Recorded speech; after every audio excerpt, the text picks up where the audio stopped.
Welcome back to clean news Rajasthan. चलिए देखते हैं राजस्थान की 15 फटाफट बड़ी खबरों को। मृतकों, कैदियों और लापता लोगों के वोटों से जीता चुनाव। राजस्थान के झालावाड़ में चुनाव से जुड़ा एक मामला सामने आया है, जिसमें बड़ी धांधली की बात सामने आई है। इसके बाद कोर्ट ने पूरे चुनाव को ही रद्द करने का आदेश दिया है। खबर झालावाड़ जिले के मनोहर थाना क्षेत्र की ग्राम पंचायत कोलूखेड़ी कला पंचायत की है, जहां सरपंच पर आरोप लगा है कि उसने मरे हुए लोगों, कैदियों और लापता लोगों के वोट डालकर चुनाव जीता है। इस मामले में झालावाड़ जिला एवं सेशन न्यायाधीश ने सरपंच को दोषी मानते हुए चुनाव को निरस्त करने का आदेश दिया है। बुजुर्गों के लिए तीर्थ यात्रा योजना, स्पेशल एसी ट्रेन से सफर का मौका। वरिष्ठ नागरिकों के लिए राजस्थान देवस्थान विभाग ने बड़ी खुशखबरी दी है। वरिष्ठ नागरिक तीर्थ यात्रा योजना के तहत पहली बार बुजुर्गों को ऐसी ट्रेनों में तीर्थ यात्रा का मौका मिलेगा। 11 वर्षों में यह पहली बार होगा जब देवस्थान विभाग बुजुर्गों के लिए ऐसी ट्रेनें संचालित करेगा। बीकानेर संभाग से 4 विशेष ट्रेनें चलेंगी, जिनमें 3 एसी और 1 नॉन एसी होगी। देवस्थान विभाग के अनुसार 26 नवंबर से 24 दिसंबर के बीच प्रदेश के विभिन्न स्थानों से कुल 6 ट्रेनें रवाना हो जाएंगी, जिसमें बीकानेर संभाग से 4, जयपुर से 1 और उदयपुर से 1 ट्रेन चलेगी। राजस्थान की हवाओं में घुला प्रदूषण का जहर। राज्य के 5 शहरों में वायु प्रदूषण का स्तर बढ़ गया है। झुंझुनू, सीकर, चूरू, बीकानेर, भिवाड़ी में एयर क्वालिटी इंडेक्स यानी AQI रेड जोन में है। वायु प्रदूषण को रोकने के लिए वायु प्रदूषण कंट्रोल बोर्ड ने जिला कलेक्टरों को निर्देश दिए हैं। इन 5 शहरों में AQI लेवल 400 के करीब या फिर उसके पार पहुंच गया है। झुंझुनू में सबसे अधिक AQI लेवल दर्ज हुआ है। इसकी रोकथाम के लिए निगम प्रशासन लगातार सड़कों पर पानी का छिड़काव कर रहा है। भरतपुर में बदलेगा ट्रैफिक पुलिस का चेहरा। भरतपुर शहर में जल्द ट्रैफिक पुलिस का चेहरा बदल जाएगा।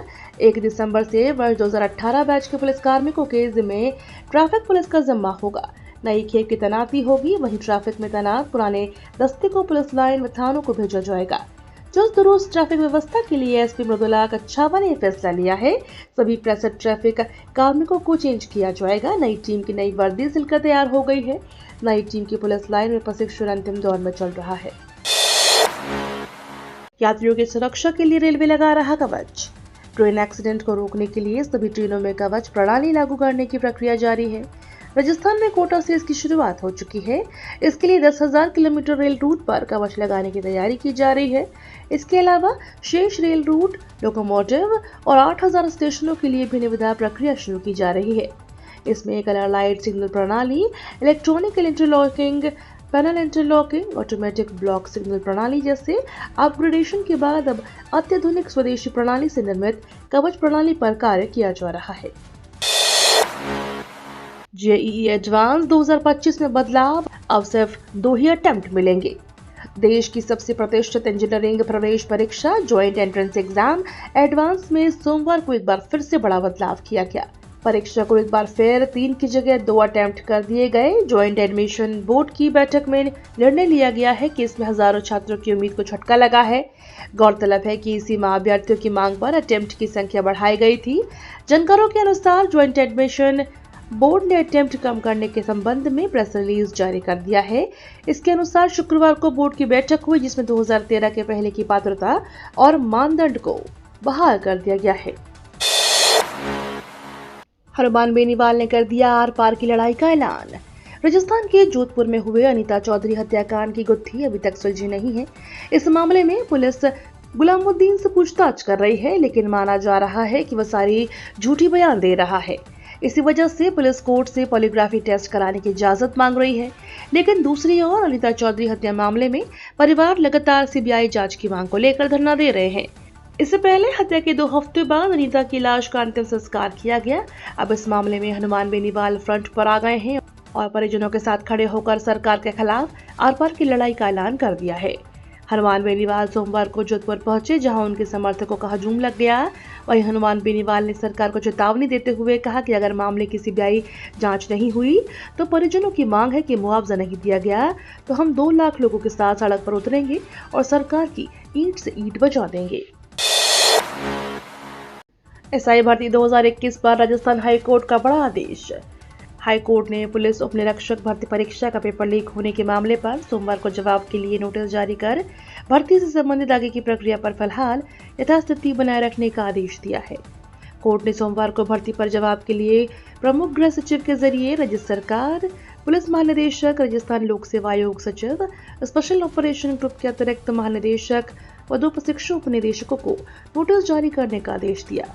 कोर्ट अब इस मामले पर शुक्रवार को फिर से सुनवाई करेगा। राजस्थान माध्यमिक शिक्षा बोर्ड 2025 परीक्षा की तैयारी शुरू। राजस्थान माध्यमिक शिक्षा बोर्ड द्वारा अगले साल होने वाली बोर्ड परीक्षाओं की तैयारी बोर्ड प्रशासन ने शुरू कर दी है।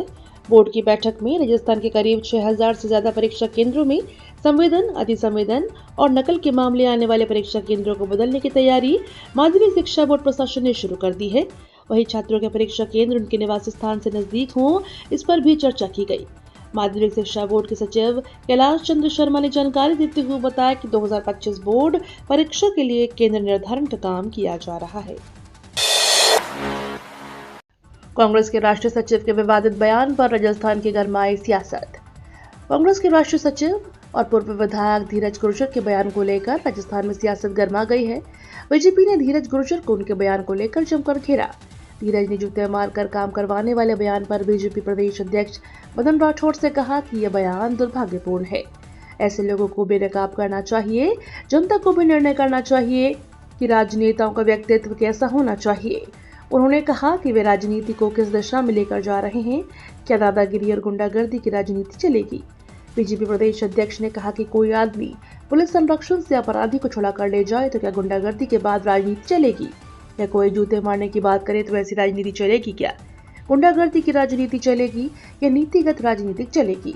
जनता को भी निर्णय करना चाहिए कि राजनेताओं का व्यक्तित्व कैसा होना चाहिए, उनका संरक्षण देने की क्या जरूरत है। राजस्थान में हवा के बदले रुख ने बढ़ाई सर्दी। मौसम विभाग के अनुसार आगामी 5 दिनों तक मौसम में काफी बड़ा बदलाव देखने को मिल सकता है। कई जिलों में तापमान तेजी से गिरने की संभावना है, तो वहीं जयपुर मौसम विज्ञान केंद्र की ओर से झुंझुनू जिले के लिए कल अलर्ट जारी हुआ है। जिले के कुछ क्षेत्र में अति घना और घना कोहरा देखने को मिल सकता है। वहीं 2 दिन बाद मौसम फिर से साफ हो सकता है। इसके अलावा बीकानेर, चूरू, हनुमानगढ़ और श्रीगंगानगर में अति घना कोहरा छाए रहने की उम्मीद है।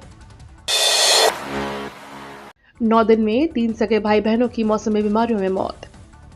राजस्थान में फैल रही मौसमी बीमारियां लोगों पर बेवजह पड़ रही है। ये मौसमी बीमारियां जानलेवा हो गई हैं।